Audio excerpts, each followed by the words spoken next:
Hello guys, എല്ലാവർക്കും അടുത്തൊരു വീഡിയോയിലേക്ക് സ്വാഗതം. അപ്പം ഞാനിന്ന് എത്തിയിരിക്കുന്നത് ഒരു വ്യത്യസ്തമായിട്ടുള്ളൊരു വിഭവമായിട്ടാണ്. അപ്പം നമുക്ക് ചോറിൻ്റെ കൂടെയും ചപ്പാത്തിയുടെ കൂടെയൊക്കെ എല്ലാം ഒരുമിച്ച് ഒരുപോലെ നമുക്ക് കഴിക്കാൻ പറ്റുന്ന ഒരു വിഭവമാണ്. അപ്പോൾ നിങ്ങൾ കാണുന്ന പോലെ തന്നെ കൂന്തൽ തോരൻ അല്ലെങ്കിൽ കണവത്തോരൻ ഉണ്ടാക്കാനായിട്ട് ഞാനിവിടെ എടുത്തിരിക്കുന്നതെന്ന് പറയുന്നത് ഒരു 500 ഗ്രാം കണവയാണ്. അപ്പോൾ അത് ഞാൻ ക്ലീൻ ചെയ്ത് നമ്മൾ വച്ചിട്ടുണ്ട്. അപ്പൊ ഇതിന് നമുക്ക് എന്താ ചെയ്യേണ്ടതെന്ന് വെച്ചാൽ നമുക്ക് ഏത് ഒരു ഷേപ്പിൽ വേണമെങ്കിലും നമുക്ക് ചെറിയ ചെറിയ പീസായിട്ട് തോരന് വേണ്ടിയിട്ടുള്ള രീതിയിൽ അറിയാം. നിങ്ങൾക്ക് അത് വട്ടത്തിലോ നീളത്തിലോ എങ്ങനെ വേണമെങ്കിലും നമുക്കത് അരിഞ്ഞെടുക്കാവുന്നതാണ്. തോരന് വേണ്ടിയിട്ടുള്ള അരപ്പ് തയ്യാറാക്കാം. അപ്പൊ ഞാനിവിടെ എടുത്തിരിക്കുന്നത് 1/2 കപ്പ് തേങ്ങ ചിരകിയത്, പെരുംജീരകം, അപ്പം കുരുമുളക്. അപ്പൊ എരിവിനനുസരിച്ച് നിങ്ങൾ കുരുമുളക് ചേർക്കുക. 2 സ്പൂൺ മല്ലിപ്പൊടി, 1 സ്പൂൺ മുളക് പൊടി. അപ്പൊ ഞാനിവിടെ എടുത്തിരിക്കുന്നത് കാശ്മീരി ചില്ലിയാണ്. അപ്പൊ നിങ്ങൾക്ക് എരിവിനനുസരിച്ച് കാശ്മീരി മുളക് പൊടിയോ അല്ലെങ്കിൽ സാധാ മുളക് പൊടിയോ ചേർക്കാവുന്നതാണ്. അല്പം മഞ്ഞൾപ്പൊടി, കുറച്ച് കറിവേപ്പില.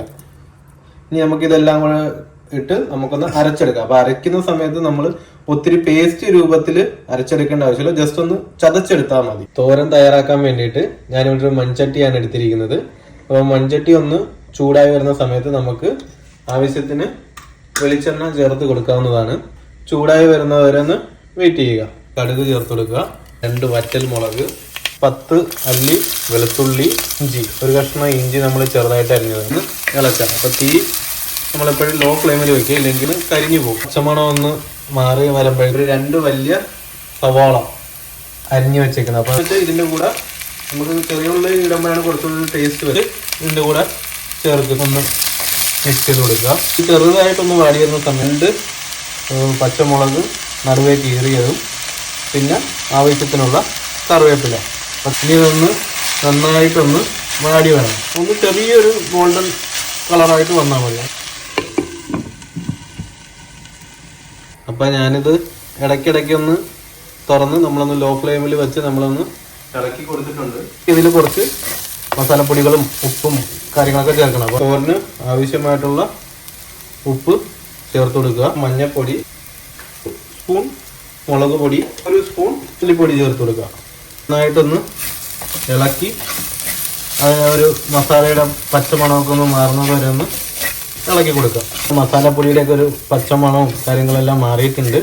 ഇനി നമുക്ക് ഇതിനകത്ത് നമ്മൾ നേരത്തെ ക്ലീൻ ചെയ്ത് വട്ടത്തിൽ കട്ട് ചെയ്ത് വെച്ചേക്കുന്ന സ്ക്യൂട്ടി ചേർക്കുക. കൂന്തൽ നമ്മളിട്ട് ഒന്ന് മസാലയും കാര്യങ്ങളെല്ലാം ഒന്ന് മിക്സ് ചെയ്യുക.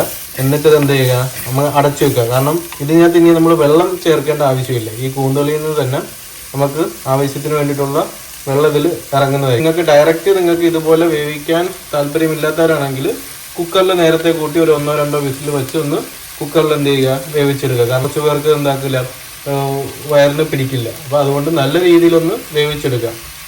ഇത് നമ്മളൊന്ന് അടച്ച് ഒരു 7-8 മിനിറ്റ് ഒന്ന് അടച്ചു വെച്ച് വേവിക്കുക. 7-8 മിനിറ്റ് ഞാൻ ഒന്ന് അടച്ചു വെച്ച് ഒന്ന് വേവിച്ചെടുത്തു.